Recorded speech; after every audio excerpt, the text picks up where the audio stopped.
A reading from St. Luke's Gospel, chapter 24. On the first day of the week, two of the disciples were going to a village called Emmaus, about 11 kilometers from Jerusalem, and talking with each other about all these things that had happened. While they were talking and discussing, Jesus himself came near and went with them, but their eyes were kept from recognizing him. And Jesus said to them, "What are you discussing with each other while you walk along?" They stood still, looking sad. Then one of them, whose name was Cleopas, answered him, "Are you the only stranger in Jerusalem who does not know the things that have taken place there in these days?" He asked them, "What things?" They replied, "The things about Jesus of Nazareth, who was a prophet, mighty in deed and word before God and all the people, and how our chief priests and leaders handed him over to be condemned to death and crucified him. But we had hoped that he was the one to redeem Israel.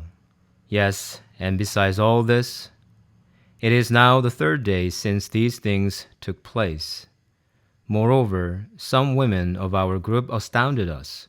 They were at the tomb early this morning, and when they did not find his body there, they came back and told us that they had indeed seen a vision of angels who said that he was alive.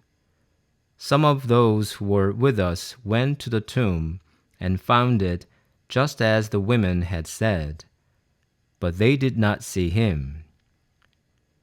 Then he said to them, "Oh, how foolish you are, and how slow of heart to believe all that the prophets have declared. Was it not necessary that the Christ should suffer these things and then enter into his glory?" Then, beginning with Moses and all the prophets, he interpreted to them the things about himself in all the scriptures. As they came near the village to which they were going, he walked ahead as if he were going on. But they urged him strongly, saying, "Stay with us, because it is almost evening, and the day is now nearly over." So he went in to stay with them. When he was at the table with them, he took bread, blessed, and broke it, and gave it to them. Then their eyes were opened, and they recognized him, and he vanished from their sight. They said to each other, "Were not our hearts burning within us while he was talking to us on the road, while he was opening the scriptures to us?"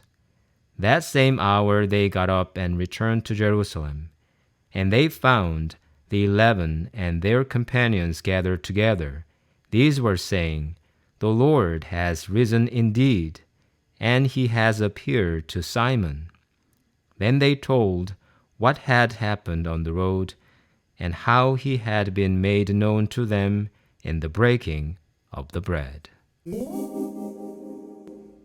The 6th century BC was very dark hours for the people of Israel. The Jewish kingdom was conquered by the Babylonian Empire, and the Jewish people were deported to different parts of the Babylonian Empire. The Temple of Jerusalem was razed down to the ground, and there could be no longer religious sacrifices of Jewish people. It was the most critical and dangerous time for the Jewish people because they might lose their identity as God's chosen race. However, it turned out a time of blessing, in fact.